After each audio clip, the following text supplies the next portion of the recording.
এই জাকির সম্রাট 3-এ যারা যাত্রী ছিলেন তাদের কাছ থেকে জানা যায় যে অ্যাডভেঞ্চার নয় খুব বেপরোয়া গতিতে এসেছে। কুয়াশার মধ্যে এটা সবচেয়ে বড় দায়িত্বহীনতা। কতটা ভয়াল পরিস্থিতি দাঁড়িয়েছে নৌযানটির। এটা হচ্ছে নিচের তলার ডেক, ঠিক এই পর্যন্ত আসে আঘাতটা এমবি অ্যাডভেঞ্চার নয়ের আলনি। এই যে দেখেন দোতলার তোষক যেটা যেভাবে ছিল সেটা সেভাবেই রয়েছে। একটা কেমন একটা গন্ধ নাকে বাসছে। লঞ্চটা আপনি মেরামত করতে পারবেন, কিন্তু ওই যে মানুষগুলো যেগুলো চলে গিয়েছে সেগুলো কি আপনি ফিরিয়ে দিতে পারবেন? মানুষের দেহাবশেষ অংশবিশেষ দেহের। আসসালামু আলাইকুম। এমবি জাকির সম্রাট 3 নৌযানটি এই মুহূর্তে ঢাকার লালকুটি ঘাটে অবস্থান করছে। আপনারা কিন্তু ইতিমধ্যে জানেন যে গতকাল রাতে ঘন কুয়াশাজনিত কারণে দুইটি জাহাজ পরস্পর সংঘর্ষ হয়। এমবি অ্যাডভেঞ্চার 9 আর হচ্ছে এমবি জাকির সম্রাট 3 নৌযান, এই দুইটি খুব সম্ভবত চাঁদপুরের হরিণাঘাটের কাছাকাছি এরিয়ায় নৌযান দুইটির পারস্পরিক সংঘর্ষ হয়। আর এমবি অ্যাডভেঞ্চার 9 লঞ্চে যে আলনি ছিল সেই আলনিটা মূলত জাহাজের যে জাকির সম্রাট 3 লঞ্চের যে দ্বিতীয় তলার ডেক পেছন সাইডে ডান পাশে, সেখানে বার্তিংরত অবস্থায় জোরে সোরে একটা আঘাত আনে। সেই আঘাতে প্রায় 4 জনের মতো প্রাণনাশের ঘটনা ঘটে। এছাড়াও কিন্তু প্রায় 20-এর অধিক যাত্রী আহত হয়েছে। নৌযানটি ইতিমধ্যে দেখতে পাচ্ছেন যে এই ঘাটে অবস্থান করছে। অনেক মানুষজন কিন্তু এখন এসে দেখছে। আজকে প্রায় একদিন হতে চললো নৌযানটির।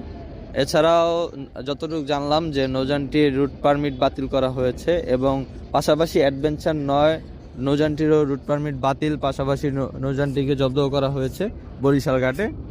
তো আমরা একটু এটার ভিতরে গিয়ে দেখি যে ভিতরের পরিবেশটা আসলে এখন পর্যন্ত কেমন আছে।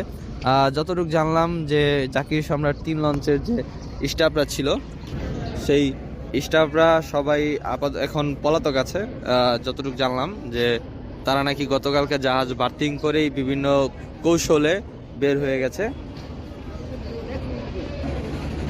হচ্ছে জাকির সম্রাট 3 লঞ্চ। জাকির সম্রাট 3 লঞ্চের দেখতে পাচ্ছেন যে নিচের তলায় ময়লাগুলো এখনো যাত্রীদের খাবারের প্যাকেট যা যেভাবে যা ব্যবহার হয়েছে সেগুলো সেভাবেই রয়েছে। যদি প্রতিদিনকার মতো স্বাভাবিক দিন থাকতো তাহলে হয়তো এটা সম্পূর্ণ পরিষ্কার থাকতো।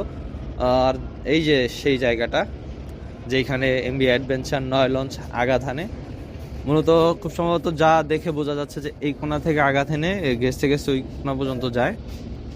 দেখতে পাচ্ছেন যে কতটা ভয়াল পরিস্থিতি দাঁড়িয়েছে নৌযানটির। এটা হচ্ছে নিচের তলার ডেক, ঠিক এই পর্যন্ত আসে আঘাতটা এমবি অ্যাডভেঞ্চার 9 আলনি। এই যে শিশু বাচ্চাদের দেখতে পাচ্ছেন জুতাগুলো এখানে পড়ে আছে। আর এই যে মাঝখানের যে পিলার, ঠিক এই পর্যন্ত আঘাতটা আনে এমবি অ্যাডভেঞ্চার 9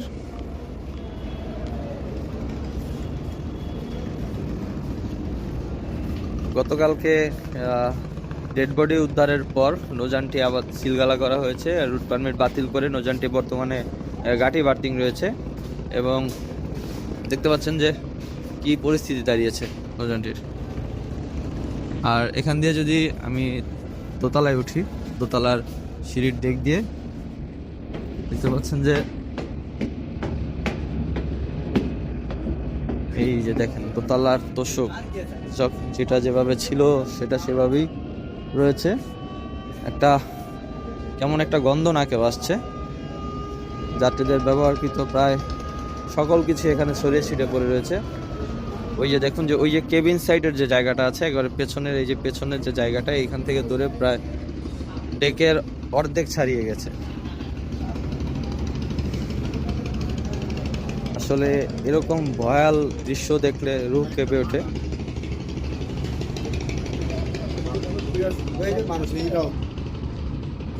যাত্রীদের বেছানো চাদর দেখতে পাচ্ছি আমরা।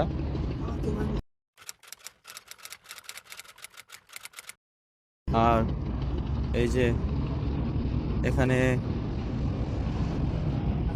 দেখতে পাচ্ছেন বোতল। এই যে দেখেন মানুষের দেহাবশেষ অংশবিশেষ দেহের। একজন মানুষ, জলজন্ত একজন মানুষের সম্ভবত মাথার অংশ, মাথার খুলি। মানে এখান দিয়ে দেখতে পাচ্ছেন ওই যে শীতের পোশাক আশাক প্রায় অনেক কিছু কিন্তু রয়েছে। ইউটিউবের গাইডলাইন্স এর কারণে অনেক কিছু দেখাতে পারছি না, তো রু কেঁপে উঠছে এমন একটা পরিস্থিতি। দেখতে পাচ্ছেন যে কতটা ভেতরে চলে আসছে। এই দেখেন যাত্রীদের জুতা উপরে রয়েছে এখানে, ঠিক ওই যে এইখানটাতে দেখেন একটু, এই যে উপরে তো দেখলেন যে এইখানটাতে দেখেন একজন মানুষের মাথার হাড়, শরীরের অংশ বিশেষ।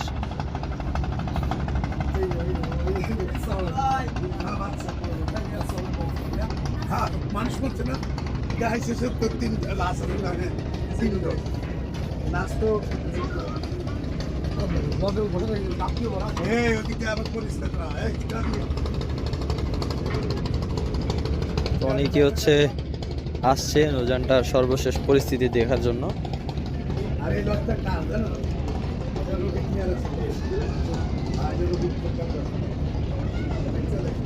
আমি একজনের সাথে একটু কথা বলি। তো ভাই, আসলে আপনি এই যে ঘন কুয়াশার মাঝে যে নৌযানগুলো চলাচল করে, সেই নৌযানগুলোর কিন্তু ভাই আমরা জানি যে সকল ধরনের ইকুইপমেন্ট আছে, আধুনিক সব ইকুইপমেন্ট রয়েছে, যেমন রাডার আছে, ইকো সাউন্ডার রয়েছে, তারপরও যে এরকম একটা অনাকাঙ্ক্ষিত ঘটনা ঘটে গেল, এর কারণটা আসলে কি? আসলে দুর্ঘটনা তো কেউ ইচ্ছাগতভাবে করে না। আপনি এখন আপনি আপনি আপনি ড্রাইভার, আপনি চিন্তা করেন যে আপনি একটা গাড়িতে আছেন, আপনি ড্রাইভার। এখন আপনি চাইবেন না যে আপনি দুর্ঘটনার শিকার হন, কিন্তু তারপরেও দুর্ঘটনা অনাকাঙ্ক্ষিত ঘটনা, কিন্তু এই জন্য আমার সাবধানতার প্রয়োজন আছে। যেই অসাবধানতার কারণেই কিন্তু এই যে দুর্ঘটনাগুলো ঘটে। আপনি দেখেন যে গতকালকে প্রায় আমরা যতটুকু জানতে পেরেছি, কারণ আপনিও আমাদের এই কমিউনিটির সাথে যুক্ত, কন্টেন্ট ক্রিয়েশন করেন, আমরাও জানি, প্রায় 14টি লঞ্চের একে অপরের সাথে দুর্ঘটনা ঘটে। তো সেখানে সবচেয়ে বড় দুর্ঘটনাটা ছিল হচ্ছে এই জাকির সম্রাট 3-এর, যেটার উপর আমরা এখন দাঁড়িয়ে আছি।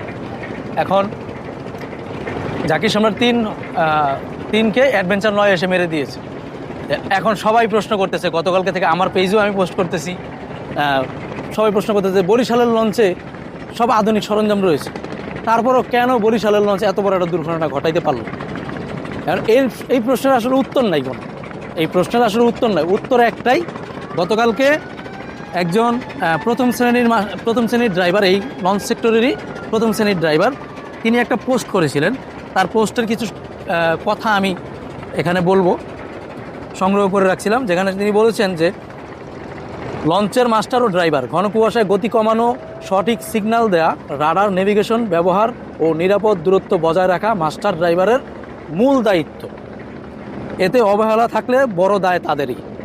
এই যে কথাটা বলেছেন, আপনি দেখেন যে রাডার সিস্টেম, পাশাপাশি নেভিগেশন ব্যবহারের যে একটা দায়িত্ব, সেটা সঠিক ব্যবহার করতে হবে।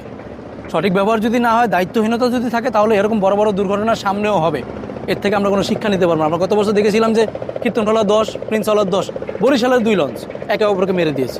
তারপরে তার আগের বছর সুন্দরবন 16 একটা বড় দুর্ঘটনার শিকার হয়েছিল। সেখানে আপনি যদি খেয়াল করেন যে একটা কোস্টার এসে মেরে দিয়েছে। সেই কোস্টারটা কোনটা? মার্কেন্টাইল, যেটা এই কোস্টার জগতের মোটামুটি ব্র্যান্ডিং বলতে পারেন আপনি।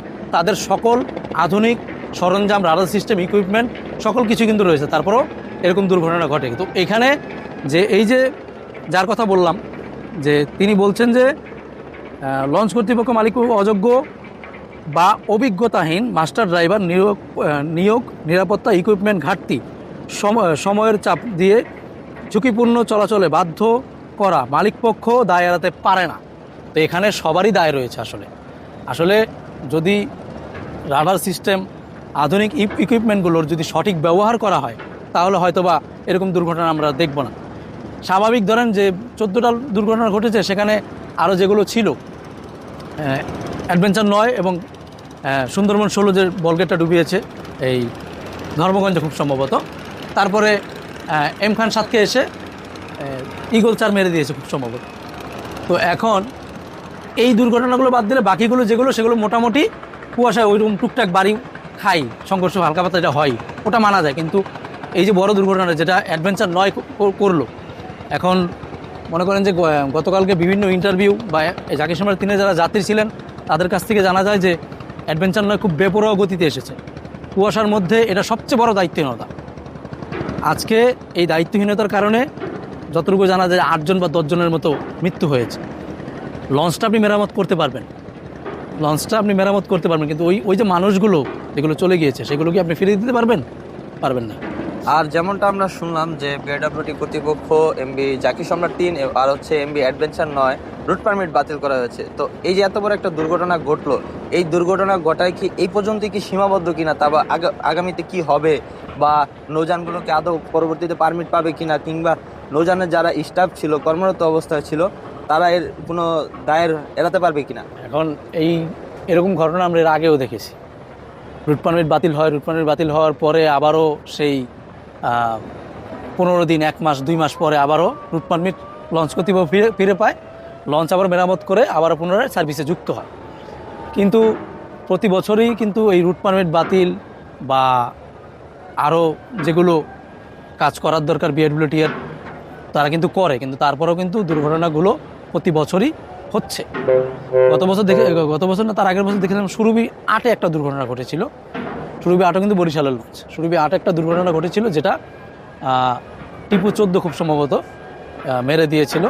তো যাই হোক, সেখানেও মানুষ নিহত হয়েছিল। তারপরে কয়েকদিন রুট পারমিট বাতিল ছিল, পরবর্তীতে এখন কিন্তু আবার চলাচল করছে। আসলে এগুলোর সমাধান আসলে দুর্ঘটনা, যেমন আমি আগেই বললাম, এখন দুর্ঘটনাটা কেউ ইচ্ছাকৃতভাবে করে না। এখন এইগুলো রোধ করতে হলে বিআরডব্লিউটি এর আর একটু কঠোর হতে হবে। লঞ্চ মালিক যারা রয়েছেন, যারা লঞ্চ পরিচালনা করেন, তাদের দায়িত্ব, যারা লঞ্চ পরিচালনা করেন তাদের দায়িত্বহীনতা রোধ করতে হবে। তাহলেই হয়তোবা আমরা এরকম বড় বড় দুর্ঘটনা আর দেখব না। যেমনটা যে বলছিলাম যে একটি জাহাজ হয়তো দুর্ঘটনার শিকার হলে জাহাজটি হয়তো মেরামতযোগ্য পরবর্তীতে হয়ে যাবে। রুট পারমিট আমরা যেমনটি আপনি বললেন যে আবারও কিন্তু পুনরায় আমরা দেখি যে রুট পারমিটের পেয়ে যায়, নৌযানগুলো চলাচল করে, হয়তো আগের স্টাফ থাকে কিংবা না থাকে, নতুন স্টাফ মাধ্যমে চলাচল করে। কিন্তু এই যে সাধারণ যাত্রীদের যে প্রাণটা চলে যায়, সেই প্রাণটা তার কোনোভাবে মেরামত সম্ভব না, বা মেরামত যোগ্য না, বা ফিরে আসবে না। এই যে যারা আত্মীয় স্বজন হারা হয়, তাদের বেদনাটা আসলে যে কী পরিমাণ, সেই সম্পর্কে আপনি একটু যদি কিছু বলতেন। এটা আসলে বলার মতো ভাষা নেই। এখন এখানে যেমনটা আমি শুরুতেই বলছি যে দুর্ঘটনা কেউ ইচ্ছাকৃতভাবে করে না, কিন্তু এখন দুর্ঘটনা যখন হয়ে যায় তখন এটা আপনি আসলে কি করার আছে? একটা মানুষের জীবন যদি চলে যায়, সেখানে আমাদের কারোই কিছু করার নেই। তো আমি আশা করব আমরা সকল লঞ্চ কমিউনিটির সকল ভাইদের পক্ষ থেকে আমরা আবেদন জানাই যে যারা লঞ্চ পরিচালনা করছেন, বিআরডব্লিউটি এর যারা কর্তৃপক্ষ রয়েছেন, তারা সঠিক প্রশিক্ষণ প্রদান করুন, এবং যাতে এরকম দুর্ঘটনা আর যাতে না হয়। রাডার সিস্টেম, কুয়াশায় চলাচলের ক্ষেত্রে, ঘন কুয়াশায় লঞ্চ চলাচলের ক্ষেত্রে যে সকল প্রক্রিয়া রয়েছে, সেই প্রক্রিয়াগুলো যাতে সঠিক ব্যবহার হয়, সেটাই প্রত্যাশা করি। এছাড়া আমাদের আর কিছু করার নেই। তো যেমনটি দর্শক, আমি এই মুহূর্তে লঞ্চ কমিউনিটির একজন সুপরিচিত মুখ সোহেল মাহমুদ ভাইয়ের সাথে কথা বললাম। তিনি আমাদেরকে অনেক কিছু জানালেন। তো আসলে দুর্ঘটনাটা একটি অনাকাঙ্ক্ষিত ঘটনা, কেউ আসলে ইচ্ছা করে দুর্ঘটনার শিকার নিজেকে নিয়ে আসে না। তো এই যে দুর্ঘটনাটা গতকালকে যে ঘটলো, তবে এখানে কিছুটা কিন্তু দায় এড়াতে পারবে না অ্যাডভেঞ্চার 9, কারণ আপনি যদি ক্ষতিগ্রস্ত অংশটা দেখেন তাহলে কিন্তু বুঝতে পারবেন যে ঠিক কতটা গতি নিয়েই হচ্ছে এমবি জাকির সম্রাট 3 লঞ্চকে আঘাত করে নৌযানটি। তো এই ছিল জাকির সম্রাট 3 লঞ্চের সর্বশেষ পরিস্থিতি। আপনারা দেখতে পেলেন যে কলিজা আটকে ওঠার মতো যে অবস্থাগুলো। আমি আসলে দ্বিতীয়বার এখানে যাওয়ার সাহস করছি না। একজন মানুষের দেহের অংশবিশেষ দেখলাম, আপনাদেরকে একটু আগে হয়তো দেখিয়েছি। দেখতে পাচ্ছেন যে নিমিষেই কতগুলো প্রাণ আসলে হারিয়ে গেল। খুবই দুঃখের একটা বিষয়। তো যারা লঞ্চ চলাচল করেন তাদের উদ্দেশ্যে, লঞ্চে যে সমস্ত যাত্রী রয়েছেন তাদেরকে উদ্দেশ্য করে বলতে চাই যে আপনারা রাতের লঞ্চ চলাচলটা এড়িয়ে চলার যত সম্ভব চেষ্টা করবেন। আর ঘন কুয়াশার মাঝে বা পূর্ব আবহাওয়া নির্দেশনা মোতাবেক হচ্ছে লঞ্চে যাতায়াত করবেন। পাশাপাশি হচ্ছে যারা লঞ্চ কর্তৃপক্ষ রয়েছেন তাদেরকেও আহ্বান রইল যে ঘন কুয়াশায় লঞ্চ যাতে চলাচল না করে, যে অবস্থানে রয়েছে সেই অবস্থানে অবস্থানরত করে যাতে নোংর করে রাখা হয়। তো আজকের ভিডিওটা ছিল এই পর্যন্তই। সকলে ভালো থাকবেন, সুস্থ থাকবেন। আল্লাহ হাফিজ।